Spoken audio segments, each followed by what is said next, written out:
Welcome to qnawire. Complete chemical equation for this reaction. Indicate phases for all components.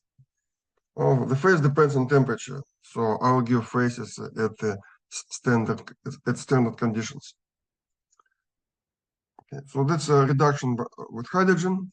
It will give 3 ions, which is solid at standard conditions, and 4 waters,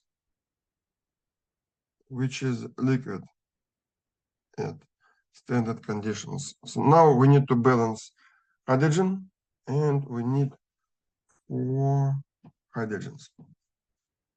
So now everything is balanced.